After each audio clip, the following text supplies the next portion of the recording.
ಬಂಧುಗಳೇ ನಮಸ್ಕಾರ, ಹೇಗಿದ್ರೆ ನೀವೆಲ್ಲರೂ? ನಾನು ಸುಬ್ರಹ್ಮಣ್ಯ ಎಸ್ ಹಂಡಿಗೆ. ಬಂಧುಗಳೇ, ನೀವೆಲ್ಲರೂ ಕೂಡ ಗಮನಿಸಲೇಬೇಕಾಗಿರುವಂಥ ವಿಚಾರ. ಕಾರಣ ಇತ್ತೀಚೆಗೆ ಇಂತಹ ಘಟನೆಗಳ ಸಂಖ್ಯೆ ಜಾಸ್ತಿ ಆಗ್ತಾ ಇದೆ. ಇಂತಹ ಘಟನೆಗಳಿಂದ ನಾವು ಪಾಠ ಕಲಿಬೇಕಾಗಿದೆ, ನಾವು ಎಚ್ಚರಿಕೆಯಿಂದ ಇರಲೇಬೇಕಾಗಿದೆ. ಯಾಕಂದರೆ ಯಾವಾಗ ನಮ್ಮ ಮನೆಯವರೆಗೂ ಇಂಥದ್ದು ಬರುತ್ತೆ ಅಂತ ಹೇಳೋದಕ್ಕೆ ಸಾಧ್ಯ ಇಲ್ಲ. ಅಷ್ಟರ ಮಟ್ಟಿಗೆ ಸಮಾಜ ಇವತ್ತು ಈ ಹಂತಕ್ಕೆ ಬಂದು ನಿಂತ್ಕೊಂಡು ಬಿಟ್ಟಿದೆ. ಬಂಧುಗಳ ಹಿಂದೆ ಒಂದು ಮಾತಿತ್ತು, ಹೆಣ್ಮಕ್ಳನ್ನ ಹೇರೋದಕ್ಕೆ ಆತಂಕ ಅಂತೇಳಿ. ಯಾಕಂದರೆ ಈ ಸಮಾಜದಲ್ಲಿ ಬೆಳೆಸೋದು ಬಹಳ ಕಷ್ಟ ಆಗುತ್ತೆ, ಆ ದುಷ್ಟರಿಂದ ನಾವು ಕಾಪಾಡ್ಕೊಳ್ಳೋದು ಬಹಳ ಕಷ್ಟ ಆಗುತ್ತೆ ಎನ್ನುವಂಥ ರೀತಿಯಲ್ಲಿ. ಆದರೆ ಇದೀಗ ಗಂಡು ಮಕ್ಕಳನ್ನ ಹೇರೋದಕ್ಕೆ ಆತಂಕ ಎನ್ನುವಂಥ ಮಾತನ್ನ ಒಂದಷ್ಟು ಮಂದಿ ಹೇಳೋದಕ್ಕೆ ಶುರು ಮಾಡ್ಕೊಂಡಿದ್ದಾರೆ. ಯಾಕಂದರೆ ನಮ್ಮ ಗಂಡು ಮಕ್ಕಳಿಂದಾಗಿ ಯಾರ ಮನೆ ಹಾಳಾಗಿ ಹೋಗಿಬಿಡುತ್ತೋ, ಯಾರ ಬದುಕು ಸರ್ವನಾಶ ಆಗುತ್ತೋ, ಯಾರ ಬದುಕು ಬೀದಿಗೆ ಬಂದು ಬಿಡುತ್ತೋ, ಯಾರ ಬದುಕಿಗೆ ಕೊಳ್ಳಿ ಇಟ್ಟು ಬಿಡ್ತಾರೋ, ನಮ್ಮ ಹೆಸರನ್ನು ಯಾವ ರೀತಿಯಾಗಿ ಬೀದಿಗೆ ಎಳ್ಕೊಂಡು ಬರ್ತಾರೋ ಎನ್ನುವಷ್ಟರ ಮಟ್ಟಿಗೆ ಆತಂಕ ಪಡೋಕೆ ಒಂದಷ್ಟು ಮಂದಿ ಶುರು ಮಾಡ್ಕೊಂಡು ಬಿಟ್ಟಿದ್ದಾರೆ. ಯಾಕಂದ್ರೆ ಅಂತಹ ಸಾಲು ಘಟನೆಗಳು ಇದೀಗ ನಡೀತಾ ಇದ್ದಾವೆ. ಅಂಥದ್ದೇ ಒಂದು ಘಟನೆಯನ್ನು ನಿಮ್ಮ ಗಮನಕ್ಕೆ ತರುವಂಥ ಕೆಲಸವನ್ನ ಮಾಡ್ತೀನಿ. ಕಾರಣ ಇಂತಹ ಘಟನೆಗಳು ನಮ್ಮ ಗಮನದಲ್ಲಿ ಇರಲೇಬೇಕಾಗತ್ತೆ. ಜೊತೆಗೆ ಇನ್ನೊಂದು ಮಾತು, ಈ ಪ್ರೀತಿ ಪ್ರೇಮ ಅಂತಿದ್ದ ಹಾಗೆ ಪೋಷಕರು ಯಾಕೆ ಆತಂಕ ಪಡ್ತಾರೆ ಅನ್ನೋದು ಕೂಡ ಈ ಘಟನೆಯ ಮೂಲಕ ಬಹಳ ಸ್ಪಷ್ಟವಾಗಿ ನಮ್ಮ ಅರಿವಿಗೆ ಬರುತ್ತೆ. ಬಂಧುಗಳೇ, ಆಕೆಯ ವಯಸ್ಸು 18ರಿಂದ 19 ವಯಸ್ಸು. ಆಕೆ ಬೆಂಗಳೂರಿನ ಕಾಲೇಜೊಂದರಲ್ಲಿ BCom ಅನ್ನ ಓದ್ತಾ ಇದ್ಲು. ಮೂಲತಃ ರಾಮನಗರದ ಮಾಗಡಿ ಪೊಲೀಸ್ ಠಾಣಾ ವ್ಯಾಪ್ತಿಗೆ ಸೇರಿದಂಥ ಹೆಣ್ಣು ಮಗಳು ಆಕೆ. ತನ್ನ ಪಾಡಿಗೆ ತಾನು ಓದ್ತಾ ಇದ್ದಂಥ ಹೆಣ್ಣುಮಗಳು.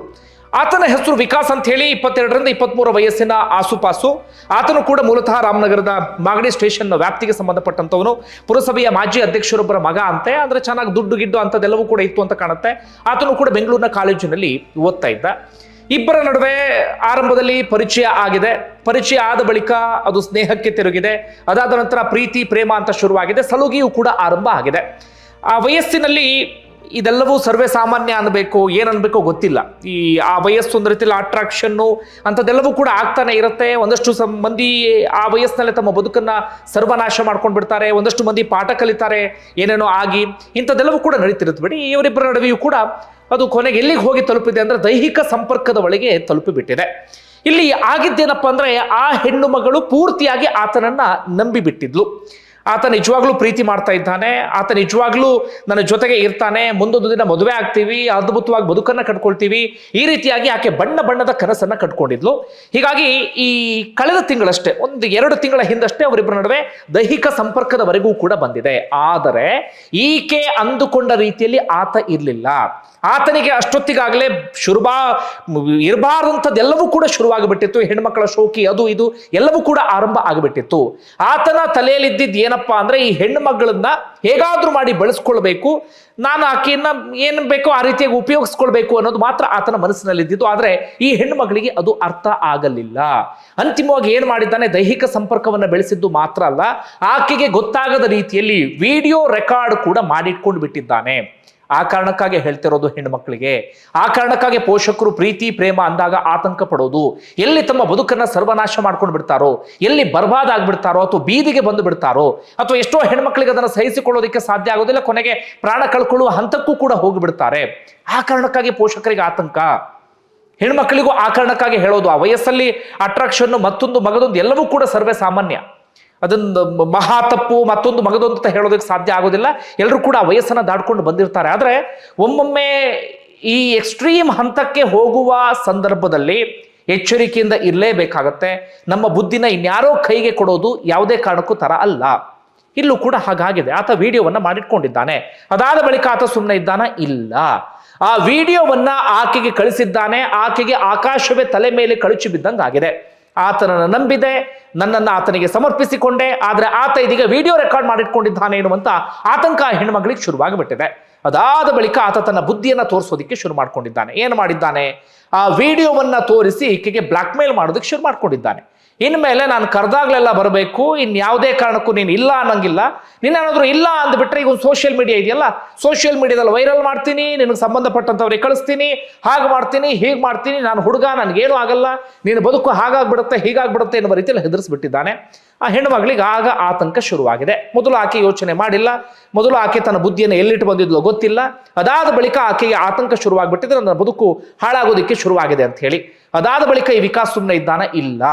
ಇನ್ನಿಬ್ಬರನ್ನ ತನ್ನ ಜೊತೆಗೆ ಸೇರ್ಕೊಂಡಿದ್ದಾನೆ. ಪ್ರಶಾಂತ್ ಅಂತ ಆತನು ಕೂಡ ವಿದ್ಯಾರ್ಥಿ, ಮತ್ತೊಬ್ಬ ಚೇತನ್ ಅಂತ ಆತ ಎಲೆಕ್ಟ್ರಿಷಿಯನ್ನು, ಜೊತೆಗೆ ವಿವಾಹಿತ ಕೂಡ, ಆತನಿಗೆ ಮದುವೆ ಕೂಡ ಆಗಿತ್ತು. ಆದ್ರೂ ಕೂಡ ಈ ಮೂವರು ಸೇರ್ಕೊಂಡು ಅದಾದ ಬಳಿಕ ಈ ಹುಡುಗಿಗೆ ಬ್ಲಾಕ್ ಮೇಲ್ ಮಾಡೋಕೆ ಶುರು ಮಾಡ್ಕೊಂಡಿದ್ದಾರೆ. ಈ ವಿಕಾಸ್ ಹೇಳೋದಕ್ಕೆ ಶುರು ಮಾಡ್ಕೊಂಡಿದ್ದಾನೆ, ಓಕೆ ನನ್ನ ಜೊತೆಗಾಯ್ತು, ನನ್ನಿಬ್ರು ಫ್ರೆಂಡ್ಸ್ ಇದ್ದಾರೆ, ಅವ್ರ ಜೊತೆಗೂ ಕೂಡ ನೀನು ಸಹಕರಿಸಬೇಕು, ಅವ್ರ ಜೊತೆಗೂ ಕೂಡ ನೀನು ಹೀಗೆ ಇರಬೇಕು, ಇಲ್ಲ ಅಂತ ಆಗ್ಬಿಟ್ರೆ ಎಲ್ಲರೂ ಸೇರ್ಕೊಂಡು ನಿನಗೇನ್ ಮಾಡಬೇಕು ಅದನ್ನು ಮಾಡ್ತೀವಿ ಅಂತ ಹೇಳೋದಕ್ಕೆ ಶುರು ಮಾಡ್ಕೊಂಡಿದ್ದಾರೆ. ಕೊನೆಯದಾಗಿ ಆ ಹುಡುಗಿಗೂ ಆತನಿಗೂ ಒಂದಷ್ಟು ದಿನಗಳ ಕಾಲ ಅದೇ ವಿಚಾರಕ್ಕೆ ಸಂಬಂಧಪಟ್ಟ ಹಾಗೆ ಮಾತುಕತೆ ಅಂತದೆಲ್ಲವೂ ಕೂಡ ಆಗಿದೆ. ಅಂತಿಮವಾಗಿ ಚೇತನ್ ಮನೆ ಕರೆಸ್ಕೊಂಡಿದ್ದಾರೆ. ಏನಂತ, ಆ ವಿಡಿಯೋವನ್ನ ನಿನ್ನ ಸಮ್ಮುಖದಲ್ಲೇ ಡಿಲೀಟ್ ಮಾಡ್ತೀನಿ, ಆದ್ರೆ ಕೊನೆಯದಾಗಿ ನೀನೊಮ್ಮೆ ನನ್ನ ಜೊತೆಗೆ ಬರಲೇಬೇಕು ಅಂತ ಹೇಳಿ ಚೇತನ್ನ ಮನೆಗೆ ಕರೆಸ್ಕೊಂಡಿದ್ದಾನೆ. ಈ ಹುಡುಗಿಗೆ ಪಾಪ ಗೊತ್ತಿರಲಿಲ್ಲ 3 ಜನ ಇದ್ದಾರೆ ಅಂತ ಹೇಳಿ. ಆತ ಒಬ್ಬನೇ ಇದ್ದಾನೆ. ಹೇಗೋ ಇವತ್ತು ಮಾತುಕತೆ ಅಂತದೆಲ್ಲವನ್ನು ಕೂಡ ಮಾಡಿ ವಿಡಿಯೋ ಡಿಲೀಟ್ ಮಾಡ್ಸೋಣ ಅಂತ ಹೇಳಿ ಆ ಹುಡುಗಿ ಬಂದಿದ್ದಾಳೆ. ಆದ್ರೆ ಬಂದಂತ ಸಂದರ್ಭದಲ್ಲಿ 3 ಕೂಡ ಎದುರಾಗಿದ್ದಾರೆ. ಚೇತನ್ ಹೆಂಡತಿ ಗರ್ಭಿಣಿ ಅಂತೆ ತವರು ಮನೆಗೆ ಹೋಗಿದ್ಲಂತೆ. ಆ ಸಂದರ್ಭದಲ್ಲಿ 3 ಸೇರಿ ಆಕೆಯನ್ನ ಆ ಸಂದರ್ಭದಲ್ಲಿ ಆಕೆ ಅಸಹಾಯಕತೆಯನ್ನ ಬಳಸಿಕೊಂಡು ಆಕೆಗೆ ಫೋರ್ಸ್ ಮಾಡಿ 3 ಕೂಡ ಆಕೆಯ ಮೇಲೆ ಎರಗಿದ್ದಾರೆ. ಅಂದ್ರೆ ಸಾಮೂಹಿಕವಾಗಿ ಆ ಹೆಣ್ಣು ಮಗಳನ್ನ ಬಳಸ್ಕೊಂಡಿದ್ದಾರೆ. ಆ ಸಂದರ್ಭದ ಇದನ್ನು ಕೂಡ ವಿಡಿಯೋ ರೆಕಾರ್ಡ್ ಮಾಡಿ ಇಟ್ಕೊಂಡಿದ್ದಾರೆ. ಅದಾದ ಬಳಿಕವೂ ಕೂಡ ಸುಮ್ಮನೆ ಕೂತ್ಕೊಂಡಿಲ್ಲ. ಅದಾದ ನಂತರವೂ ಕೂಡ ನಿರಂತರವಾಗಿ ಬ್ಲಾಕ್ ಮೇಲ್ ಮಾಡೋದಕ್ಕೆ ಶುರು ಮಾಡ್ಕೊಂಡಿದ್ದಾರೆ. ಯಾವಾಗ ಹುಡುಗಿ ನನಗಾಗಲ್ಲ ಅಂತ ಹೇಳೋದಕ್ಕೆ ಶುರು ಮಾಡ್ಕೊಂಡಿದ್ದಾಳೋ, ಇನ್ನು ಮುಂದೆ ನಾನು ಬರಲ್ಲ ಅಂತ ಹೇಳೋದಕ್ಕೆ ಶುರು ಮಾಡ್ಕೊಂಡಿದ್ದಾರೋ, ಅದಾದ ಬಳಿಕ ಆ ಹುಡುಗಿಗೆ ಸಂಬಂಧಪಟ್ಟಂತ ಒಂದಷ್ಟು ಜನಕ್ಕೂ ಕೂಡ ಆ ವಿಡಿಯೋವನ್ನ ಕಳಿಸ್ಬಿಟ್ಟಿದ್ದಾರಂತೆ. ಎಂಥ ದುಷ್ಟರು ಇರ್ಬೇಕ್ರಿ. ಅವ್ರು ಹುಟ್ಟಿದ್ದು ಓರ್ವ ಹೆಣ್ಣಿನಿಂದಲೇ. ಅದು ಏನು ಅಂತ ಅರ್ಥ ಆಗೋದಿಲ್ಲಪ್ಪ. ಹೆಣ್ಮಕ್ಳಂದ್ರೆ ಏನು ಒಳ್ಳೆ ಇದನ್ನು ಬಳಸಿ ಬಿಸಾಕೋ ರೀತಿಯಲ್ಲಿ ಯೋಚನೆ ಮಾಡ್ತಾರಲ್ಲ ಅಂತ ಹೇಳಿ. ಅಂದ್ರೆ ಆಕೆಯ ಒಪ್ಪಿಗೆ ಇಲ್ಲದೆ ಆಕೆ ಮೇಲೆ ಎರಗೋದು, ಅದಾದ ಬಳಿಕ ಆಕೆಗೆ ಮಾನಸಿಕವಾದಂಥ ಹಿಂಸೆ ಕೊಡೋದು, ಆಕೆಗೆ ಇಲ್ಲ ಸಲ್ಲದ ರೀತಿಯಲ್ಲಿ ಹೆದರಿಸೋದು, ಇಂಥದ್ದೆಲ್ಲವನ್ನು ಕೂಡ ಮಾಡ್ತಾರಲ್ಲ. ಅದು ಎಂಥ ದುಷ್ಟ ಮನಸ್ಥಿತಿ ಅಂತ ಹೇಳಿ. ಈ ಸಮಾಜ ಹೋಗ್ತಿರುವಂಥ ರೀತಿ ನೋಡಿದ್ರೆ ಆತಂಕ ಆಗ್ತಿದೆ. ಯಾವುದರಿಂದ ಇನ್ಫ್ಲುಯೆನ್ಸ್ ಆಗ್ತಿದ್ದಾರೆ ಗೊತ್ತಿಲ್ಲ. ವಯಸ್ಸು ಬರೀ 22ರಿಂದ 23 ಆಸುಪಾಸು, ಮಹಾ ವಯಸ್ಸೇನಲ್ಲ. ಈಗ ಬರ್ತಿರುವಂಥ ವೆಬ್ ಸಿರೀಸ್ಗಳಿಂದಲೋ, ಸಿನಿಮಾಗಳಿಂದಲೋ, ಅಥವಾ ಸೋಷಿಯಲ್ ಮೀಡಿಯಾದಲ್ಲಿ ಬರುವಂಥ ಒಂದಷ್ಟು ಕಂಟೆಂಟ್ಗಳಿಂದಲೋ ಯಾವುದರಿಂದಲೂ ಇನ್ಫ್ಲುಯೆನ್ಸ್ ಆಗ್ತಾ ಇದ್ದಾರೆ. ಹೋಗ್ತಾ ಹೋಗ್ತಾ ಎಲ್ಲಿವರೆಗೆ ಹೋಗಿ ತಲುಪ್ತಾರೋ ಗೊತ್ತಿಲ್ಲ ಇವರೆಲ್ಲರೂ ಕೂಡ. ಈಗ ಆಕೆಗೆ ಹೆದರ್ಸಕ್ಕೆ ಶುರು ಮಾಡ್ಕೊಂಡಿದ್ದಾರೆ. ಕೊನೆಗೆ ಆಕೆಗೆ ಅದನ್ನ ತಡ್ಕೊಳ್ಳೋಕೆ ಸಾಧ್ಯ ಆಗಿಲ್ಲ. ಯಾವಾಗ ಇದು ಎಕ್ಸ್ಟ್ರೀಮ್ ಎನ್ನುವ ಹಂತಕ್ಕೆ ಹೋಗಿದೆ, ಸೀದಾ ಬಂದು ರಾಮನಗರ SP ಆಗಿರುವಂಥ ಶ್ರೀನಿವಾಸ್ ಗೌಡ್ರನ್ನ ಭೇಟಿಯಾಗಿದ್ದಾರೆ. ಭೇಟಿಯಾಗಿ ತನಗಾದಂಥ ನೋವನ್ನು ಆಕೆ ಹೇಳ್ಕೊಂಡಿದ್ದಾಳೆ. ಹೇಳ್ಕೊಂಡ ನಂತರ ಅವರು ಸಲಹೆಯನ್ನು ಕೊಟ್ಟಿದ್ದಾರೆ, ನೀನು ದೂರು ಕೊಡು, ಮುಂದಿನ ಕ್ರಮವನ್ನು ನಾವು ತೆಗೆದುಕೊಳ್ತೀವಿ ಅಂತ ಹೇಳಿ ಆಕೆ ದೂರು ಕೊಟ್ಟಿದ್ದಾಳೆ. ದೂರು ಕೊಟ್ಟಾದ ಬಳಿಕ ಪೊಲೀಸರು ತಕ್ಷಣವೇ ಕಾರ್ಯಪ್ರವೃತ್ತರಾಗಿದ್ದಾರೆ. ಆ 3ರನ್ನೂ ಕೂಡ ಅರೆಸ್ಟ್ ಮಾಡಿ ಇದೀಗ ಜೈಲಿಗಟ್ಟಿದ್ದಾರೆ. ಇದು ಆದಂತಹ ರೀತಿ. ಹೆಣ್ಮಗಳು ಆ ಮಾನಸಿಕವಾದಂಥ ಹಿಂಸೆಯಿಂದ ಹೊರಗಡೆ ಬರೋದಕ್ಕೆ ಎಷ್ಟು ದಿನ ಬೇಕು. ಈಗಾಗಲೇ ಆ ವಿಡಿಯೋವನ್ನು ಒಂದಷ್ಟು ಜನ ಕಳಿಸಿ ಅದನ್ನು ವೈರಲ್ ಕೂಡ ಮಾಡಿಬಿಟ್ಟಿದ್ದಾರಂತೆ. ಪೊಲೀಸರು ಅದನ್ನು ತಡೆಗಟ್ಟೋದು ಹೇಗೆ ಅಂತ ಹೇಳಿ ಅದಕ್ಕೊಂದಷ್ಟು ಕ್ರಮವನ್ನು ಇದಕ್ಕೆ ತೆಗೆದುಕೊಳ್ತಾ ಇದ್ದಾರೆ. ಅಂದ್ರೆ ಸಾಮಾಜಿಕ ಜಾಲತಾಣದ ವೈರಲ್ ಆಗಿದ್ರೆ ಅದನ್ನು ಡಿಲೀಟ್ ಮಾಡಿಸೋದು ಹೇಗೆ, ಅದು ಮುಂದೆ ವೈರಲ್ ಆಗದೇ ಇರೋ ರೀತಿಯಲ್ಲಿ ತಡೆಯೋದು ಹೇಗೆ ಅಂತ ಆ ಪ್ರಯತ್ನವನ್ನು ಪಟ್ಟಿದ್ದಾರೆ. ನಾವಿಲ್ಲಿ ಯಾರ್ದು ತಪ್ಪನ್ಬೇಕು ಇನ್ನೂ ಗೊತ್ತಿಲ್ಲ. ಅಂದ್ರೆ ಹೆಣ್ಮಕ್ಳನ್ನು ದೂಷಿಸ್ಬೇಕಾ, ಇದು ಒಂದು ಅರ್ಥ ಆಗಲ್ಲ. ಒಂದಷ್ಟು ಹೆಣ್ಮಕ್ಳು ಈ ಸಮಾಜದಲ್ಲಿ ಆಗ್ತಿರೋದು ಎಲ್ಲವನ್ನೂ ಕೂಡ ನೋಡ್ತಿರ್ತಾರೆ, ಎಲ್ಲವೂ ಕೂಡ ಅರಿವಿಗಿರುತ್ತೆ. ಆದರೂ ಕೂಡ ಕಾಲ್ಜಾರಿ ಬಿಡ್ತಾರೆ, ಆದರೂ ಕೂಡ ಇಂಥವರ ಬಲೆಗೆ ಬಿದ್ದು ಬಿಡ್ತಾರೆ. ಆ ವಯಸ್ಸಿನ ಕಾರಣಕ್ಕಾಗಿಯೋ ಅಥವಾ ಯಾವುದೋ ಸಿನಿಮಾ ಮತ್ತೊಂದು ಮಗದೊಂದು ನೋಡಿ ಅದರಿಂದ ಇನ್ಫ್ಲುಯೆನ್ಸ್ ಆಗಿ ಹೆಣ್ಮಕ್ಳು ಈಗ ಈ ರೀತಿಯಾಗಿ ಯಾಮಾರು ಬಿಡ್ತಾರೋ ಒಂದು ಅರ್ಥ ಆಗೋದಿಲ್ಲ. ಒಟ್ಟಾರೆಯಾಗಿ ಆ ಹೆಣ್ಣುಮಗಳು ಕೂಡ ಯಾಮಾರಿದ್ದಾಳೆ. ಕೊನೆಗೆ ಅವರು ಈ ರೀತಿಯಾಗಿ ಆಕೆಯನ್ನ ಬಳಸ್ಕೊಂಡು ಕೊನೆಗೆ ಹಿಂಸೆ ಕೊಡೋದಕ್ಕೆ ಶುರು ಮಾಡ್ಕೊಂಡಿದ್ದಾರೆ. ಅದೆಷ್ಟೋ ಹೆಣ್ಮಕ್ಳು ಇಂಥದ್ದೇ ಆಗಿ ಕೊನೆಗೆ ಇರೋದಕ್ಕೆ ಸಾಧ್ಯ ಆಗದೆ ಜೀವವನ್ನೇ ಕಳ್ಕೊಂಡು ಬಿಟ್ಟಿದ್ದಾರೆ. ಇಂಥದ್ದನ್ನು ನಾನು ಕೂಡ ಬಹಳ ನೋಡಿದ್ದೇನೆ, ಬಹಳ ಕೇಳಿದ್ದೇನೆ.